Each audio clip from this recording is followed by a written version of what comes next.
Good morning my dear students. फिर से आपका स्वागत है मेघास हिंदी एकेडमी में। आज हम यहाँ पर देखेंगे एनसीईआरटी सिलेबस क्लास 10th या फिर कबीरदास जी के साखियाँ। अभी कबीरदास जी कौन थे, इनके बारे में थोड़ा सा जानकारी लेंगे, थोड़ा सा इनका परिचय करेंगे और आज से हम शुरू करेंगे इनकी साखियाँ, अर्थात एक एक साखी का अर्थ स्पष्टीकरण। तो पहले संक्षेप में हम इनका परिचय देखेंगे। कबीर भक्ति काल के ज्ञान मार्ग की शाखा के प्रतिनिधि कवि माने जाते हैं। कबीरदास जी के गुरु का नाम स्वामी रामानंद था। कबीरदास जी ज़्यादा पढ़े लिखे नहीं थे, लेकिन बहुश्रुत थे। उन्होंने जो कहा अपने अनुभव के बल पर कहा।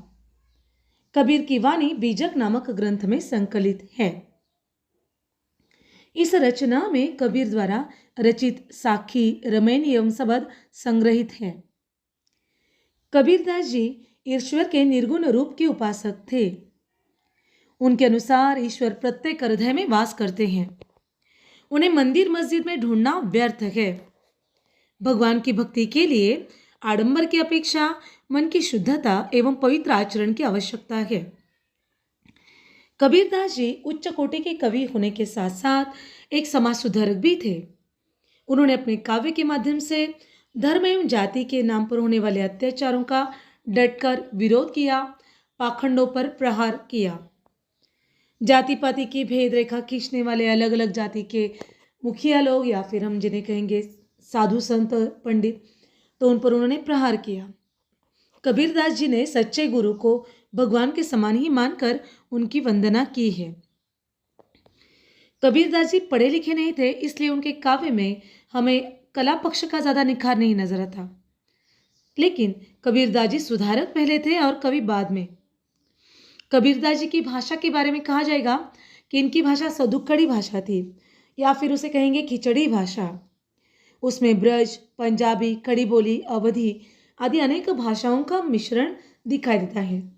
इसे ही पंचमेल खिचड़ी भाषा ऐसे ही कहा जाता था। कबीरदास जी असल में देखा जाए तो हिंदी साहित्य के महान विभूति थे। उनकी कविता में क्रांति का स्वर, समाज सुधार की भावना और एक सच्चे भक्त की पुकार हमें दिखाई देती है। तो ऐसे ही कबीरदास जी ने अपनी साखियों के माध्यम से हर बार समाज को, लोगों को नया नया संदेश देने की कोशिश की है। आज हम यहाँ पर देखेंगे एक साखी जिसका अर्थ हमें कल भी बहुत उपयोग में था और आज भी बहुत उपयोग में आता है। तो ये क्या है साखी, ये हम यहाँ पर देखेंगे। कबीर की साखियां और पहली साखी। ऐसी बाणी बोलिए मन का आपा खोई, ऐसी बाणी बोलिए मन का आपा खोई, अपना तन शीतल करे और न को सुख होई, अपना तन शीतल करे और न को सुख होई। अब यहाँ पर देखेंगे कबीरदास जी ने इस साखी के माध्यम से हमें क्या बताने की कोशिश की है। कबीरदास द्वारा रचित इस साखी में कवि ने मनुष्य को मधुर वाणी के लाभ बताए हैं। मधुर वाणी, मधुर वचन, मधुर बोलना।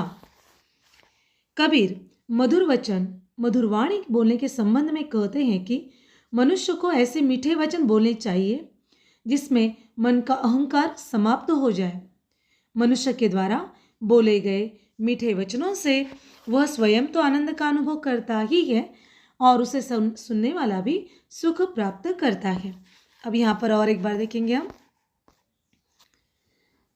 साखी क्या है। ऐसी बाणी बोलिए मन का आपा खोई, अपना तन शीतल करे और न को सुख हुई।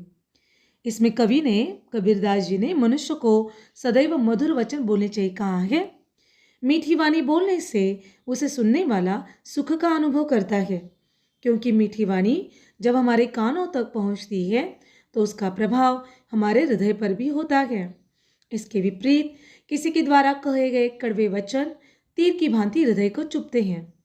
जब हम मीठे वचनों का प्रयोग करते हैं तो हमारा अहंकार नष्ट हो जाता है। अहंकार के नष्ट होने से हमें शीतलता प्राप्त होती है, साथ ही साथ सुनने वाले को भी शीतलता प्राप्त होती है, शांति का अनुभव होता है। इस प्रकार मीठी वाणी बोलने से न केवल दूसरों को हम सुख प्रदान करते हैं, बल्कि स्वयं भी शीतलता का अनुभव हम करते हैं। तो इस तरह से एक 2 लाइन की छोटी सी साखी के माध्यम से उन्होंने हमें यह बताया है कि कहने का अर्थ यह है कि मनुष्य को सदैव मधुर वचन बोलने चाहिए। तो देखिए यहाँ पर एक छोटी सी साखी के माध्यम से मनुष्य को ये बताया कि हमें उसे मीठे वचन बोलने चाहिए, मीठी वाणी मधुर वाणी का प्रयोग करना चाहिए। जी हाँ, भूतकाल में भी ये सत्य था, चाहे वो सतयुग हो, चाहे वो द्वापर युग हो या कलयुग हो। हर व्यक्ति को हमेशा मीठे वचन बोले हुए बोलना सुनना अच्छा लगता है। तो क्यों ना हम इसका प्रयोग आज से शुरू करें। तो ये वीडियो निश्चित रूप से आपको बहुत ही पसंद आया होगा, इसका आप उपयोग भी करेंगे। साथ ही साथ अपने दोस्तों को भी शेयर कीजिए, ताकि साखी छोटी है लेकिन हमें अर्थ बहुत बड़ा बताकर जाती है।